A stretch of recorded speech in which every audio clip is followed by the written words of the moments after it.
아니, 손등부터 이렇게 쭉 올라오면서 붉은 반점? 두드러기 같은 게 나 있는 거예요. 일단 일을 어쩔 수 없이 해야 될 것 같다고 말씀을 하시더라고요. 안녕하세요, 여러분들. 오늘 가져온 내용은 또 저의 비행 썰인데요. 많은 분들이 기다려주셨을 것 같은데 바로 이야기를 시작해보도록 하겠습니다. 우선 이 이야기는 제가 몰디브로 비행을 가면서 시작이 되는데요. 이 몰디브 하면은 신혼여행지로 굉장히 유명하죠. 바다도 너무너무 예쁘고 여행으로 가면은 굉장히 좋은 곳인데요. 일을 하러 가는 거라면은 조금 이야기가 많이 다르답니다. 굉장히 힘들어요. 대한항공이 경유를 해서 가게 되는 나라는 몇 군데가 없는데 그중 하나가 몰디브입니다.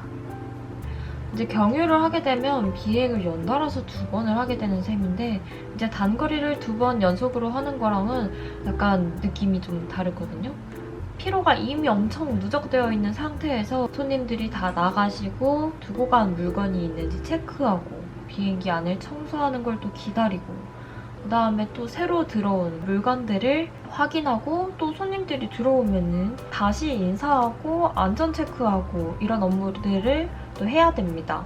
그래서 이게 어떤 느낌이냐면 내가 오늘 업무 시간을 다 채워서 일을 하고 이제 퇴근을 막 하려고 하는데 누가 잠깐 불러가지고 여기 회사 앞에 벤치에 잠시만 앉아서 기다려주시겠어요? 해가지고 앉아가지고 1시간 동안 멍 때리면서 집에 가고 싶다. 언제 퇴근하지?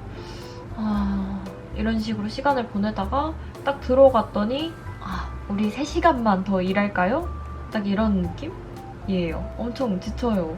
그래도 저는 몰디브를 또 처음 가본 거여가지고 도착하자마자 바다를 보니까 너무 예쁜 거예요. 너무 예뻐가지고 기분이 좀 좋아지긴 하더라고요. 그래도 몸은 똑같이 피곤했기 때문에 도착하자마자 뻗어가지고 잠을 잤어요. 근데 그날따라 이상하게 잠을 자도 너무 피곤하고 몸도 무겁고 입맛도 없는 거예요. 그래서 처음엔 이게 내가 시차 적응을 못하고 있는 건가 하다가 나중에는 몸살인가 하는 생각이 들었어요. 그래서 호텔 주변을 한 바퀴만 둘러보고 룸서비스를 시켜 먹고 또 쉬었거든요. 사실 몰디브를 처음 간 거여가지고 좀 투어를 나가서 놀고 싶었는데 하필 저희 팀원들이 바로 전달에 몰디브 비행을 다녀왔었어가지고 같이 나갈 사람이 아무도 없으시더라고요. 그래도 제 컨디션이 안 좋아지니까 오히려 그게 다행이다 싶기는 했지만 말이죠. 그렇게 잠만 자다가 출근을 하기 반나절 전쯤이었나? 이제 씻으려고 화장실에 딱 갔는데 아니 손등부터 이렇게 쭉 올라오면서 붉은 반점? 두드러기 같은 게 나 있는 거예요. 그래서 이게 뭐지? 팔만 이런 건가? 하고 전신을 제가 살펴봤거든요. 근데 팔뿐만 아니라 막 무릎 뒤쪽도 그렇고 다리에도 피부가 뒤집어졌더라고요. 다리 쪽에는 조금 심하게 약간 피부가 짓물린 것처럼 붉은 반점이 생겨 있더라고요. 그래서 이런 식으로 피부가 뒤집어진 적도 없었고 몸 컨디션도 너무 안 좋아가지고 이제 부팀장님께 연락을 일단 드렸죠. 지금 내 몸 상태가 이렇고 보이는 쪽에 막 두드러기가 다 나있고 붉은 반점이 이렇게 생겨 있는데 이게 일을 해도 괜찮은가요? 하고 여쭤봤는데 이제 부팀장님도 저한테 혹시 음식은 뭐 잘못 먹은 거 없냐, 알러지는 또 있냐 이렇게 여쭤봐 주시고 회사 쪽이었는지 아니면 호텔 쪽이었는지 이리저리 연락을 해보신 것 같은데 결국에 병원을 따로 가지는 않았고요. 일단 지금 당장에 여기에 여유 인력이 없어가지고 한국에 돌아갈 때까지는 일을 해야 될 것 같다고 말씀을 해주셔서 결국에는 그냥 일을 해서 한국에 돌아가야 할 것 같다. 한국에 가자마자 병원에 가가지고 진단서 떼고 휴가를 쓰면 될 것 같으니까 일단 일을 어쩔 수 없이 해야 될 것 같다고 말씀을 하시더라고요. 그래서 어쩔 수 있나요? 제가 뭐 당장에 쓰러질 만큼 아팠던 것도 아니기 때문에 알겠다고 하고 한국까지 일을 해서 가게 됩니다.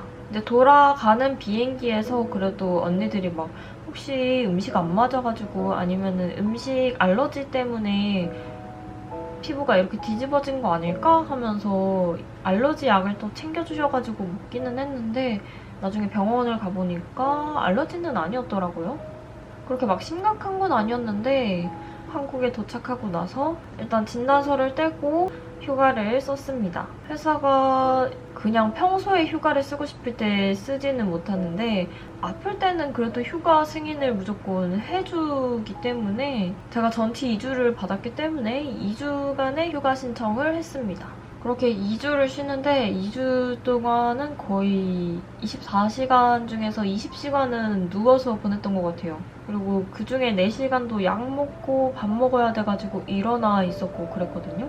근데 제가 집에 2주 동안 약간 골골대면서 누워있다 보니까 제가 그전까지 회사를 다니면서 힘들었던 것들은 그래, 대기업인데 당연히 힘들지. 그래, 사회 초년생인데 당연히 힘들지. 그래, 세상에 안 힘든 일이 어디 있겠어. 뭘 해도 힘들 거야.